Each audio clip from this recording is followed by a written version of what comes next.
কথা বলি না যে আমাদেরকে 8 লক্ষ টাকা দেন, এটা জনগণের সাইদকে দিছি মূলত তাকে তাকে সাইদকে দেওয়ার জন্যই বলছে।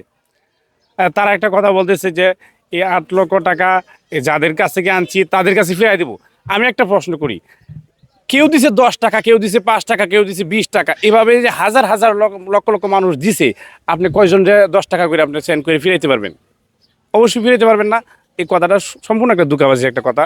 যাই হোক, মানুষ অনলাইনের যুগ, সচেতন মানুষ, মানুষ সব কিছুই বুঝে কে কিভাবে কথা বলতেছে, কে কিভাবে কি করতেছে। এই জন্যই আসলে তার আক্ষেপটা একটাই, এখনো পর্যন্ত কিন্তু বিল্লাল একটা পুশ করলো না যে সাইদের জন্য সবাই দোয়া করবেন বা ইন্না লিল্লাহি ওয়া ইন্না ইলাইহি রাজিউন, এরকম কথা বলে একটা পুশ করলো না। এটা আমাদের আরেকটু আক্ষেপ পাইছে।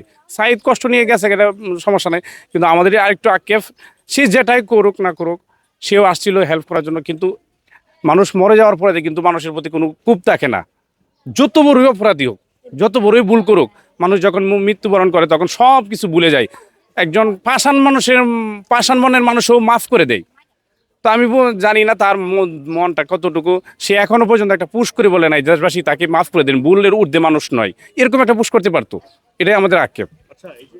অনেকে তো সে দেখেছি বিভ্রান্ত ছড়াচ্ছে, তারা বাংলাদেশের মানুষকে একটি মেসেজ দিয়েছে, আবু সাইদের কিছু হয় নাই, সে কোনো টাকা খরচ করতেছে না, সরকারি হসপিটালে সে বসে আছে। আসলে আপনাদের এই সরকারি হসপিটাল সহ আপনার অ্যাপোলো হসপিটাল সহ কত টাকা গিয়েছিল সর্বমোট, যদি একটু আপনার ধারণা একটু রেখে দিই আপনার, আমি আপনাদেরকে এখন এখন এই লাইভ শেষে একটা রিপোর্ট দেখাবো। মানে 3 দিনে শুধু বাংলাদেশে 3 দিনের খরচ 75,000 ওষুধের খরচ। আপনারা তো রিপোর্টটা দেখে তো বুঝতে পারবেন, আপনারা তো শিক্ষিত মানুষ, রিপোর্ট তো বুঝেন। রিপোর্টটা যদি না বুঝেন, এই রিপোর্টটা নিয়ে আপনার ডাক্তারে দেখাইবেন যে এই ওষুধটির দাম কত, ঠিক আছে না কথাটা? তো আপনার রিপোর্টটা আমি দিয়ে দিব না। 3 দিনের খরচ শুধু ওষুধেই 75,000 টাকা। তাহলে বাংলাদেশে, শুধু বাংলাদেশে তো আমরা এই প্রতিনিয়ত ওষুধ আনা হচ্ছে, এবং একটা একটা ইঞ্জেকশনের দাম এমন আছে 22,000 টাকা নিচ্ছে, 12,000 টাকা। গতকালকে লাস্ট একটা ইঞ্জেকশন করছে 11,000 টাকা। তো আপনার এভাবে হসপিটালের মধ্যে ব্যয়বহুল, এই রোগটাও যেমন ভয়ঙ্কর, এর ব্যয়বহুলতাও অনেক মহান, অনেক বেশি। তো এর জন্যই অনেক বেশি খরচ হয়েছে।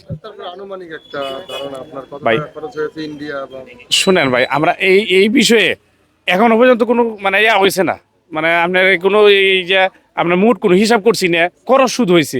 যাই হোক, এটা একটা হিসাব হবে আমরা পরবর্তীতে। একটা মেসেজ দেওয়ার কি, আপনি তো না দেখেছেন না, অবশ্যই, শুনেন, বিষয় হচ্ছে অনেক, রকমের কথা বলেছে। এটা আমি না জানি না তো কোনো কিছু বলতে পারবো না। আমি যদি বলি যে 20 লাখ খরচ হয়েছে, যদি না হয়ে থাকে তার সবাই আমার ধরবে না যে তুমি না জানি না কথাটা বললা কেন। সেই জন্য আচ্ছা, জি। আমার একটা প্রশ্ন ছিল, এই যে বিল্লাল একসময়